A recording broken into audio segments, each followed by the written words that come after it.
الرحمن الرحیم وبہ نستعین اللہم صلی علی محمد وآل محمد وعجل فرجہم۔ عزیزان محترم، آج کی گفتگو انشاءاللہ کہ من پسند ہونی چاہیے، کیونکہ موضوع گفتگو وہ ہے جو ہم سب لوگ بہت پسند کرتے ہیں، بہت چاہتے ہیں۔ آپ بھی سوچ رہے ہوں گے کہ آج یہ کیا بولنے والے ہیں۔ حضور، مال و دولت، پیسہ ہے نا اچھی چیز؟ ہم آپ اپنی پوری کوشش، جو کچھ بھی ہماری توانائی ہم صرف کرتے ہیں اسی میں کہ جتنا زیادہ سے زیادہ ہو سکے ہم مال و دولت اکٹھا کر سکیں، حاصل کر سکیں، اور اس کو اپنے لیے، اپنے آل عیال کے لیے، اپنے گھر والوں کے لیے، اپنی ضرورتوں میں خرچ کریں۔ قرآن مجید میں خداوند عالم سورہ نساء کی 5ویں آیت میں ارشاد فرما رہا ہے، بسم اللہ الرحمن الرحیم، وَلَا تُؤْتُوا السُّفَهَاءَ أَمْوَالَكُمُ الَّتِي جَعَلَ اللَّهُ لَكُمْ قِيَامًا۔ خداوند عالم کیا فرما رہا ہے؟ دیکھیے، پہلے عرض کروں کہ یہ مال و دولت میں کس اینگل سے گفتگو کرنا چاہ رہا ہوں۔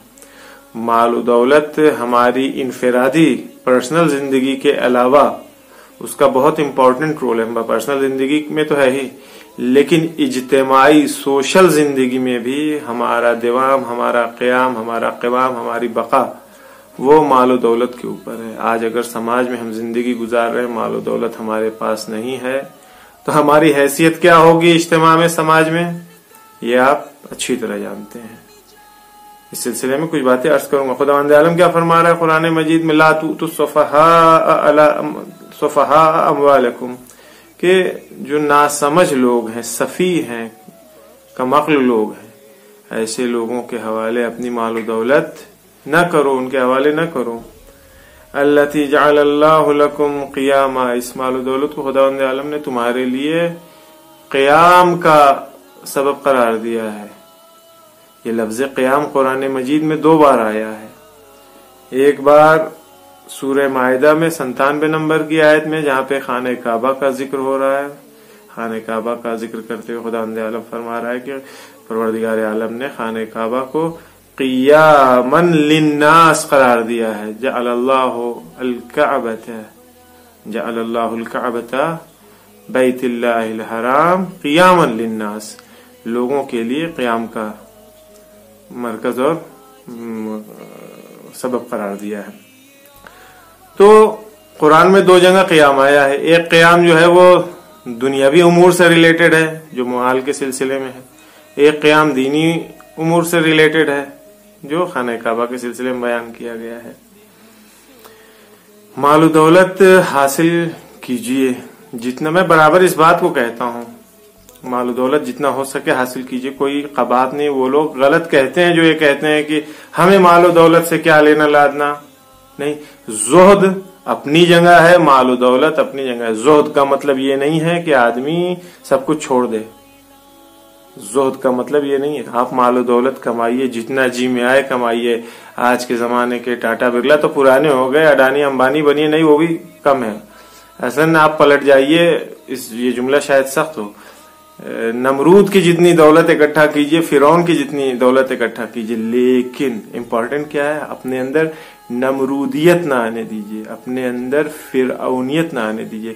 پیسے کمائیے، یہ پیسہ آپ کے کام آئے گا، آپ کی آل اولاد کے کام آئے گا، آپ کے گھر والوں کے، رشتہ داروں کے کام آئے گا، آپ کے دین اور مذہب کے کام آئے گا، آپ کے ملک کے کام آئے گا۔ اگر پیسہ نہیں ہوگا تو آپ کچھ نہیں کر سکتے ہیں۔ قیاما للناس، پروردگار عالم نے بالاخره اس میں قیام اور بخبر عطا کی ہے۔ اگر رہنا ہے اجتماع میں، سماج میں، تو آپ کو پیسے حاصل کرنے پڑیں گے، کمانے پڑیں گے، محنت کرنا پڑے گا آپ کو، اس کے لیے زحمت برداشت کرنی پڑے گی۔ وہ چٹ فنڈ والے پیسے نہیں کہ ادھر ان کے سر پہ ٹوپی پہنا دیا، ادھر سے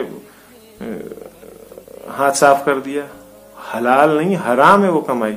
خیر، ایک روایت میں اس آیت کے ذیل میں سورہ طلاق کی 2 اور 3 آیت جو ہے، اس سلسلے میں ایک روایت ہے۔ آیت کیا ہے پہلے آپ کی خدمت میں عرض کروں۔ قرآن مجید میں پروردگار عالم فرما رہا ہے، وَمَن يَتَّقِ اللَّهَ يَجْعَل لَّهُ مَخْرَجًا، جو بھی پروردگار عالم تقوی الہی اختیار کرے، خدا سے ڈرے، خداوند عالم اس کے لیے نجات کے راستے پیدا کرتا ہے۔ پھر آگے کیا ارشاد ہو رہا ہے؟ وَيَرْزُقْهُ مِنْ حَيْثُ لَا يَحْتَسِبُ، اور اس کو ایسی جگہ سے رزق و روزی عطا کرتا ہے پروردگار عالم جس کا اس کو گمان اور خیال بھی نہیں ہے، اس کو وہم میں بھی نہیں آنے کا کہ خدا کہاں سے اس کو روزی عطا کر رہا ہے، خدا دیتا ہے۔ یہ آیت جب نازل ہوئی ہے تو پیغمبر اسلام صلی اللہ علیہ وآلہ وسلم کے بعض اصحاب، انہوں نے جب اس آیت کو دیکھا کہ خدا روزی عطا کرے گا، ہمارے شان و گمان میں بھی نہیں ہوگا کہ کہاں سے روزی آ رہی، تو انہوں نے سوشل بائیکاٹ اپنا کر لیا، اپنے ہاتھ سے خود سے ہی اپنے آپ کو، کسی نے نہیں کیا تو انہوں نے خود اپنے سے ہی اپنا سوشل بائیکاٹ کیا، آ کر کے اپنے گھروں کے اندر بیٹھ گئے اور گھروں کے دروازے بند کر لیا، عبادت میں مشغول ہو گئے۔ جب پیغمبر اسلام کو اس بات کی خبر لگی ہے کہ بعض اصحاب نے صرف اور صرف عبادت کا راستہ اختیار کر لیا ہے، باقی چیزیں انہوں نے چھوڑ دیا، تو پیغمبر اسلام، عجیب جملہ ہے عزیزوں، آپ دیکھیں کیا پیغمبر اسلام فرما رہے ہیں، انی لأبغض الرجل فاغرا، اللہ اکبر، رسول خدا کیا کہہ رہے ہیں؟ انی ابغض، میں غضبناک ہوتا ہوں ایسے انسان کو، اپنا میں دشمن سمجھتا ہوں، کیسے انسان کو؟ فاغرن، اگر اس کا بہت معمولی اور دیسی ترجمہ کروں تو نکما، نٹھلا، یعنی جو کوئی کام نہ کرے، اس سے آسان ترجمہ میں نہیں کر سکتا، نکما اور نٹھلا، ایسے انسان کو پیغمبر اسلام اپنا دشمن سمجھتے ہیں۔ یہ کیا کرتا ہے؟ فاہ الی ربہ یقول، مجبوری ہے، میں معمولی الفاظ کا، محمل الفاظ کا استعمال کر رہا ہوں، اگر ادبی ترجمہ کروں گا تو شاید بہت سارے برادران، بہت سارے ہمارے جوان نوجوان نہیں سمجھ پائیں گے، جسے کہتے ہیں نا منہ کھول کے آدمی فلاں چیز کہہ بیٹھا، تو یہاں پہ یہ فاہو الی ربہ یقول جو پیغمبر اسلام کہہ رہے ہیں، یعنی منہ کھول کے خالی کہے گا یہ انسان کہ اللہم ارزقنی، اللہ یا اللہ ہمیں روزی دے دے، رزق دے دے، وَيَتْرُكْ الطَّلَبْ، یترک الطلب، لیکن یہ انسان کیا کرتا ہے؟ خدا سے دعا تو کرتا ہے کہ خدا ہمیں روزی دے دے، لیکن کام نہیں کرتا ہے، محنت اور مشقت نہیں کرتا ہے۔ ایک دن جناب موسیٰ علی نبینا علیہ الصلوۃ والسلام، کلیم اللہ تھے نا، پروردگار عالم سے انہوں نے عرض کیا کہ یا رب ایو عبادک ابغض الیک، میرے اللہ مجھے یہ بتا کہ تیرا کون سا بندہ ایسا ہے جس سے تو سب سے زیادہ غضبناک ہوتا ہے، تجھے بالکل پسند نہیں، تو اسے بے انتہا مبغوض ہے تیری نگاہ میں وہ۔ خداوند عالم کی آواز آئی، قال جیفۃ باللیل وبطال بالنہار، جیفہ جانتے ہیں کسے کہتے ہیں؟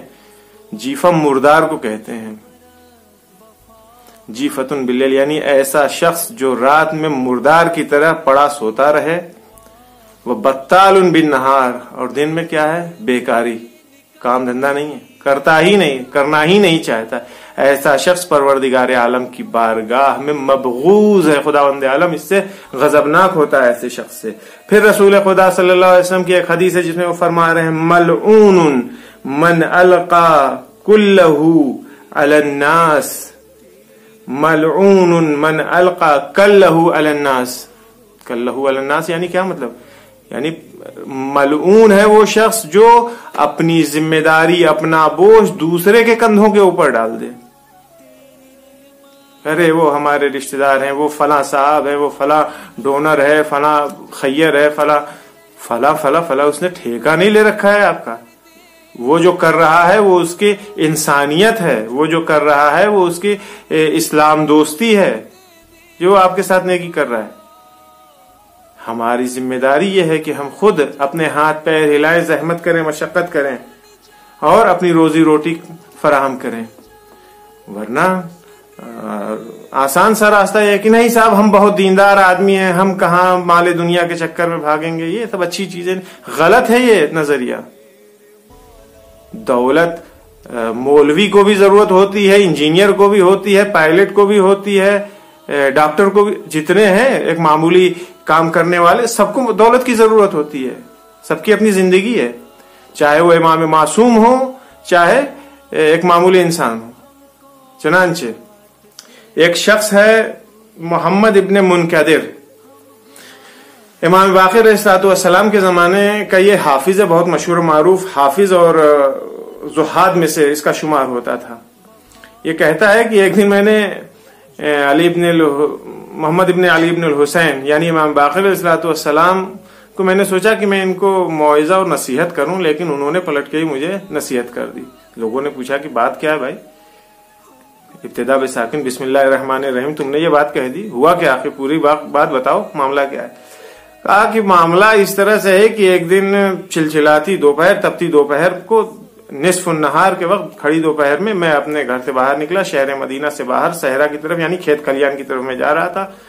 میری نگاہ اتفاق سے ایک شخص کے اوپر پڑی دور سے، جو یعنی تھوڑا بھاری بھرکم جس کا جسم تھا. امام باقر علیہ السلام کے سیرت میں ملتا ہے کہ ان کا جسم بھاری بھرکم تھا. ایک میں نے بھاری بھرکم جسم کے ایک شخص کو دیکھا، 2 غلام کے ساتھ وہ کھیتوں میں مشغول تھا، اپنے ہاتھوں میں بیلچا لیے ہوئے کام میں مشغول تھا.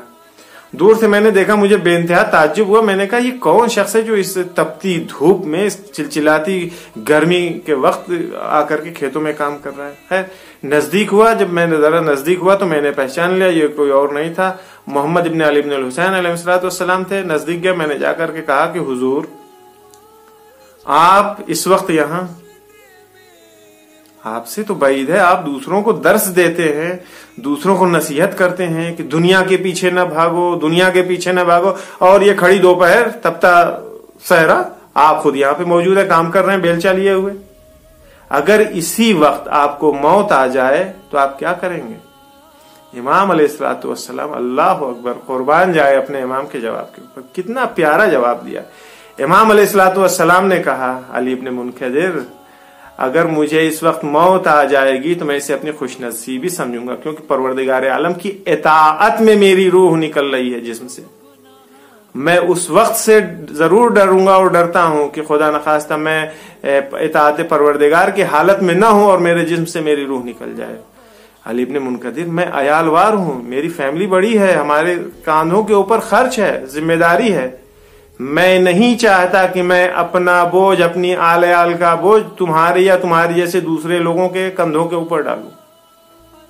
یہ ہماری عین دینداری ہے. یہ وہ چیز ہے، پر رسول اسلام کو بھی وہ ہاتھ پسند تھے جن میں گھٹے پڑے ہوئے، نرم و نازک ملائم ہاتھ رسول اللہ کو بھی نہیں پسند تھے. تو عزیزان محترم، میرے عزیزوں، میرے دوستوں، محنت کرنے سے کبھی پیچھے نہ ہٹیں. پروردگار عالم نے رزق کا وعدہ کیا ہے، ہم اپنا کام کریں، خداوند عالم اپنا کام ضرور کرے گا. وصلی اللہ علی سیدنا محمد وآلہ الطاہرین اجمعین. اگر کوئی اشکال، کوئی بات، کوئی اعتراض کچھ ہو تو کمنٹ باکس میں ضرور لکھیے گا.